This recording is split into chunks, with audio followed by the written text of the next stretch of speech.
Good afternoon. Mr. President, on behalf of 6.3 million Marylanders, welcome back to Baltimore. Good to be back. I want to thank the mayor, our county leaders, our federal delegation, Marylanders from all walks of life, Team Maryland. We are here together in partnership. And today, and every day, we are thinking of the 6 victims of the Key Bridge collapse and their families. They are in our hearts, they're in our thoughts, and they're in our prayers. Están en nuestros corazones, nuestros pensamientos, y nuestras oraciones. And 10 days ago, a piece of the Baltimore skyline and a piece of the Baltimore spirit plunged into the river. But the people of Maryland, we rallied. And I tell you, Mr. President, the city of Baltimore is stronger today than ever before.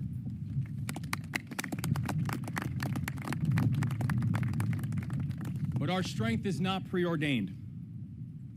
Marylanders have spent weeks, months, and years focusing on what unites us.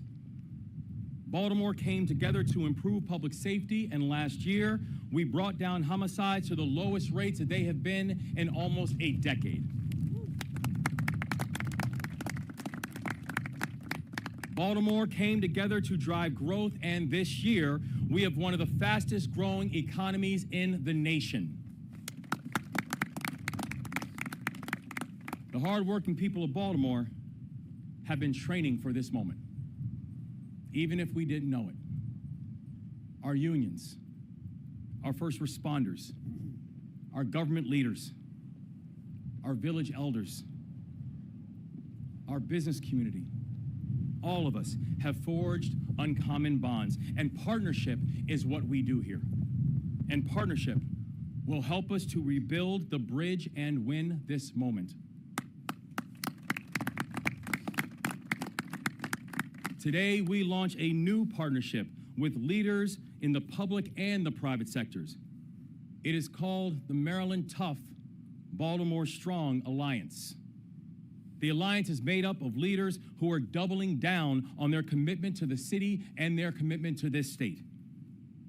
Many have agreed to not lay off employees. Many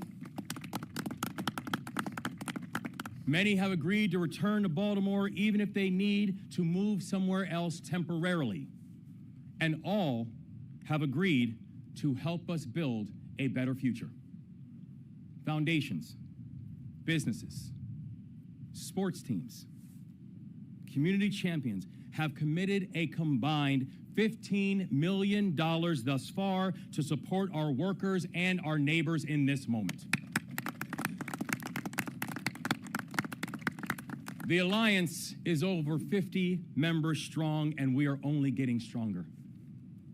Maryland is building a table that is large enough to include everybody, from our federal partners to our nonprofit leaders to our entrepreneurs to our port workers. And this morning, I signed an executive order to provide $60 million in financial relief for workers and businesses that have been impacted by the Key Bridge collapse.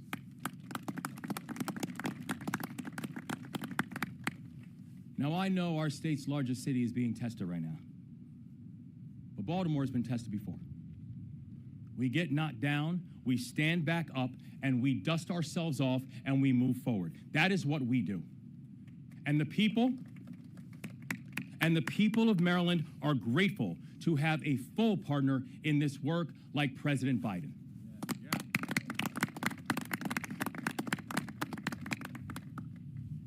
I received my first call from the White House at around 3 a.m. on the day of the collapse. And every hour since, we've worked hand in hand with this administration. President Biden might not be a Marylander by birth, but I tell you, he's proven what it means to be Maryland tough and Baltimore strong. The President stood with us in the first 100 days of our administration to announce historic funding for the Frederick Douglass Tunnel. And he stands with us today to help the families clear the channel, lift our people, and rebuild this bridge. With the support of President Biden and his team, I know that Marylanders of this generation and the next will look up, and once again, they will see the Francis Scott Key Bridge, and they will see it standing tall. The state of Maryland is honored to welcome the President of the United States to one of the most important cities in the United States. Ladies and gentlemen, the 46th President of the United States of America, President Joe Biden.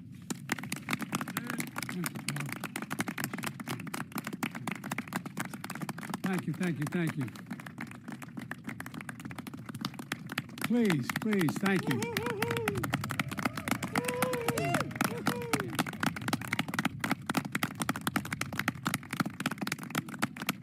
By the way, folks, I say to my dad, Dad, they're mispronouncing Balmer.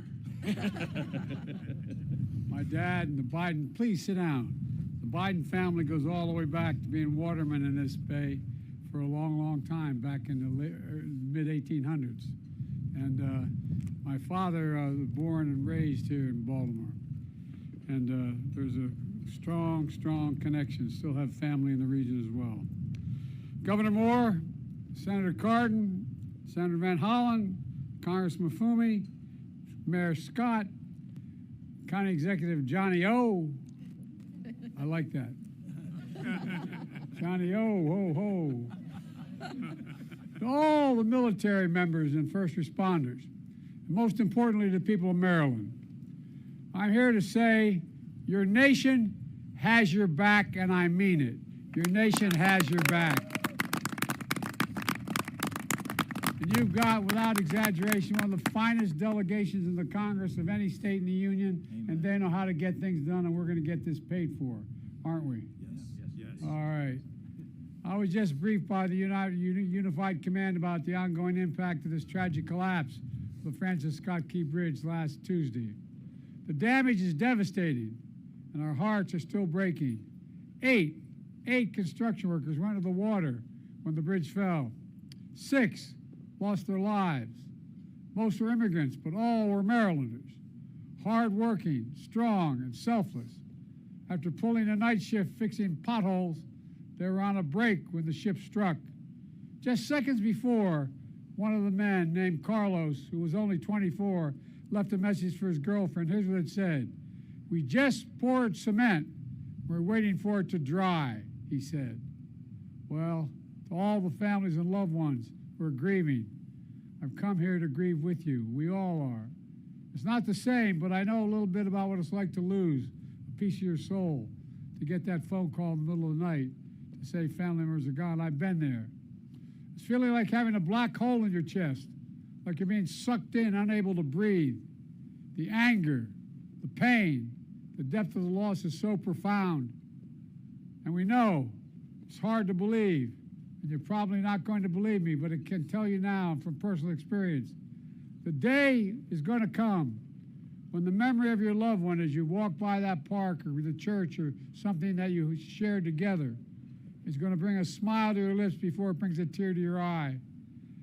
It's going to happen. It's going to take a while, but I promise you it will happen. And that's when you know you're going to be able to make it. I promise you it will come.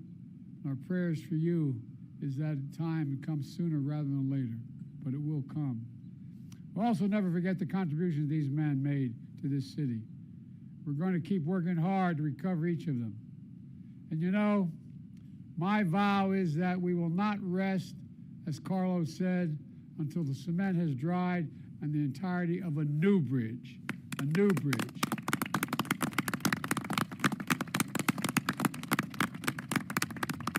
Earlier this afternoon, we took an aerial tour and survey of the wreckage. You know, from the air, I saw the bridge that's been ripped apart. But here on the ground, I see a community that's been pulled together. I want to thank you all, the first responders, the port workers, state and local officials who sprang into action before dawn, who've been here ever since. And we did talk, I think it was 2 or 3 in the morning. You were out here. You were here. Within minutes of the collapse, the U.S. Coast Guard arrived on the scene. Within hours, I ordered personnel from the Army Corps of Engineers, the Navy, the Department of Transportation to assist in every way possible. Within a day, we stood up a unified command. In the weeks to come, I want you to know we're going to continue to have your backs every step of the way. I guarantee you. I guarantee you. First is our priority to reopen the port. This is one of the nation's largest shipping hubs. And it's the top port in America, both in importing and exporting of cars and light trucks, the #1. Simply put, the impact here has a significant impact everywhere, up and down the coast and around the country.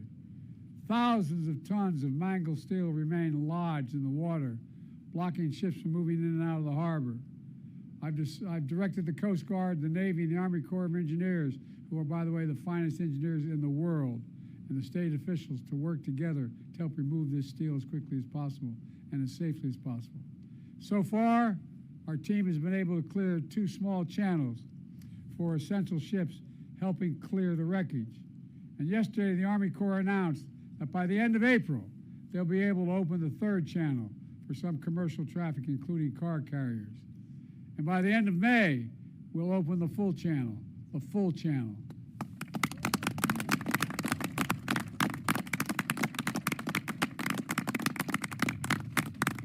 My task force on supply chain disruption has been engaging with union, rail, trucking, shipping, state and local leaders to minimize the impact on our supply chains. And I'm proud to announce that the federal government will provide over $8 million in grant funds to make the infrastructure improvements at Sparrows Point as the only port unaffected by this collapse, which will allow Sparrows Point to take on more ships. And that's happening now, will happen shortly. Second, we're focused on protecting the workers and businesses. Folks, 20,000 jobs depend on this port. 20,000 families depend on this port to buy groceries, to make rent, to pay their bills. Today, my administration is announcing the first tranche of dislocated worker grants, fancy phrase, which is dimes, all it is there to make sure it helps create jobs for workers involved in the cleanup of this incident, additional jobs. My Small Business Administration has also issued a disaster declaration, which will allow the SBA to offer low-interest loans for small businesses impacted by the collapse in order to keep things moving. The state, the city, the county are also stepping up in impressive ways to help workers and businesses who have been affected by this disaster. But folks, we all need to step up.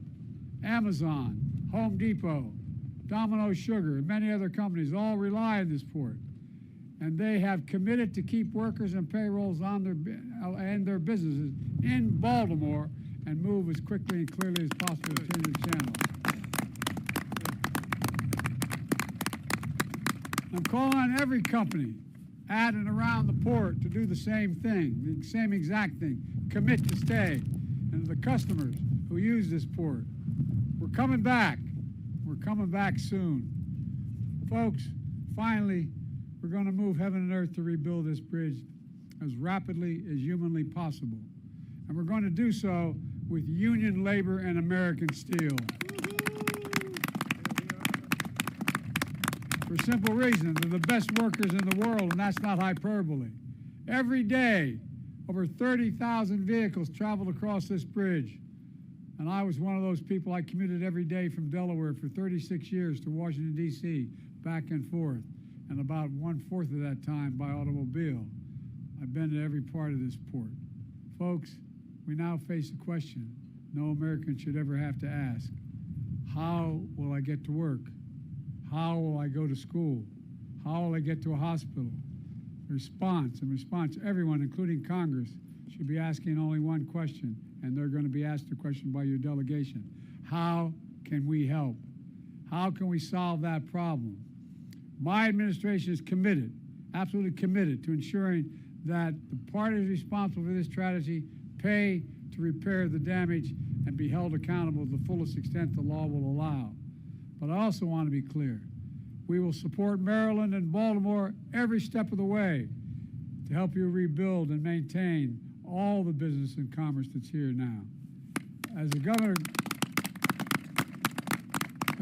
can tell you, within hours of the Maryland request, we approved $60 million in emergency federal funding. I fully intend, as the governor knows, to have the federal government cover the cost of building this entire bridge, all of it. As we've done in other parts of the country in similar circumstances. When I stand here, I call on Congress to authorize this effort as soon as possible. Let me close with this. This port is over 300 years old. As a matter of fact, as I said, my great-great-grandfather worked here as a waterman in this bay. This port is older than our republic, and it's been through tough times before. During the War of 1812, a young mariner named Francis Scott Key, to whom the bridge was named after, sat in a boat in this very harbor, and he watched the British troops launch an attack after attack on American forces. But as the dawn broke, we saw the American flag still flying. Baltimore was still standing, and our nation, as he wrote in the Star-Spangled Banner, had made it through a perilous fight. Folks, this is going to take time, but Governor Moore, Senator Cardin, Senator Van Hollen, Congressman Mafumi, Mayor Scott, County Executive Johnny O, and others are going to rebuild this bridge as rapidly as possible. And folks, we're determined to come back even stronger. We're the only nation that's gone through every crisis that we've had. We come out stronger than we went in, and we're going to do it here as well. And once more, to make this perilous challenge. You know, because we're the United States of America, there's nothing beyond our capacity when we do it together. Think about that. Remember who we are. We're the United States of America. Nothing is beyond our capacity. May God bless you all, and may God protect our troops, our first responders, and all those who gave their soul. Thank you, thank you, thank you.